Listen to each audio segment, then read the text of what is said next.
Everybody, well, it is time to do the old Michael Jordan recap. January is in the books. Let's talk about some numbers. If this is your first time hanging out, here's the deal. My friend gave me one of these cards. It was this one right here, reprint, one of 10,000, just a low print of 10,000. January of 2024, and I was like, I got to get one of these. I got to do it. I'm getting old. Might as well knock out like my childhood goal. And it's time. Stop messing around, Justin. Go on and just get a Jordan rookie card. Long story short, I started trying to figure out ways to put money together without throwing money on the credit card or taking money away from the family. And I came up with several different ways to compile some money, and it's slowly growing every month. I do a quick recap of what the market's doing with the Jordan rookie card to kind of help me figure out where I need to be. Originally, I just wanted like an authentic one or maybe a 1 or a 2. And now my goal is really a PSA 8, really good looking one. Because there's a big difference between an 8 and a 9 price-wise. So I feel like 8 is where I need to be. But let's go ahead and look at how the Jordan rookie card was doing last month. Up, down, no change. How's it going? These are all based on PSA and eBay sales. So just kind of give you try to make an apples to apples comparison every month. So here we go. PSA 1, I didn't find any sales in January, actually. There was one in December for 2,200, so I mean, it's probably somewhere right around there or less. I feel like 2,200 is still pretty high for a 1.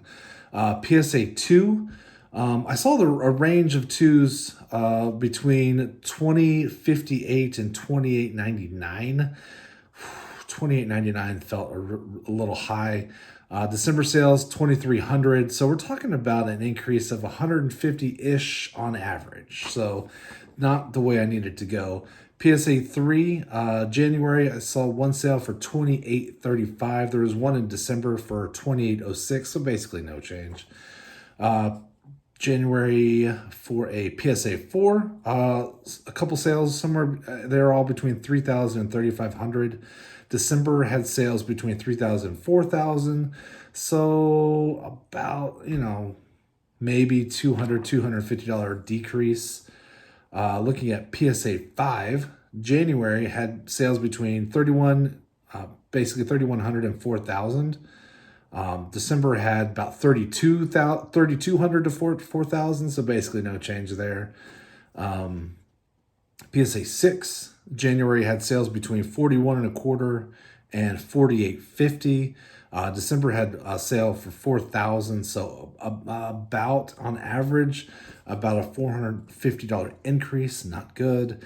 PSA 7, January had sales between 46.50 and 6,000. That's not good. But December also had sales between 47.50 and 6,000, so really not a whole lot of change there. PSA 8, January had sales between 66.50 and 8,000. December had sales between like 6,500 and 7,900. Again, no real change there. And PSA 9 just for grins because I'm not going to get one. This one I thought was kind of interesting though. The January sale that I saw was 19,100. And I thought it was funny because in the description it says last one. Like, I was like, dude, how many 9s did you have that this is your last one that you're selling? There was one that sold in December for 15,855. So that is actually a big increase for $3,245 increase month over month. I feel like that's rough. Interesting because I'm doing my ranges this year as opposed to last year where I've kind of felt like I picked one card and used that as my kind of my estimate on how things are going. I think the ranges will give us a more accurate picture of what's going on because sometimes on the higher range it's just a better looking card. Maybe the color is just a little bit better. Maybe the edges are a little finer, whatever it is, as opposed to maybe the same grade, but not as good eye appeal. So I felt like this was a way to do it. And doing the ranges really didn't, except for that PSA 9, really didn't give us a whole lot of movement month over month, which I thought was interesting. There were a lot more sales in December than there were in January. I was curious to how that was going to work too with Christmas and the holidays, where they're going to be somewhere sold. And there's a lot more activity in December than there was in January. Let's look at how I'm doing. Of course, I have my spreadsheet up, so please forgive the change in my gaze. So really, I don't have a ton to report in January. I don't have any swag bucks cash outs. I was really bad about playing games. I need to get back to playing game. In fact, I just started one, but I don't love it. Games are great way to earn swag bucks, as I also like the cashback options for buying stuff. I just don't really have anything to report right now. So no cash outs in January. My credit card cashback. So what I like to do is when we use our credit cards for various things, and I'm going to add my caveat like I always do, credit cards are dangerous. They're evil. If you don't have the money to pay it off immediately, don't use your credit card.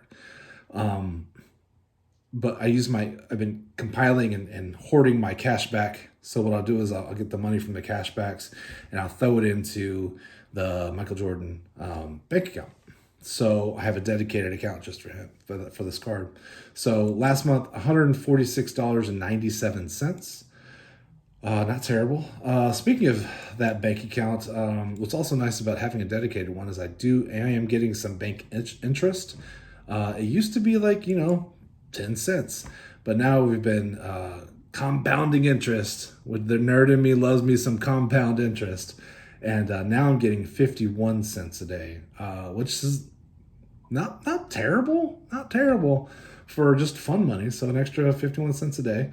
That meant last month it was $13.72. Of course, that's going to change with fluctuating interest rates. But that's where it is right now. And why am I doing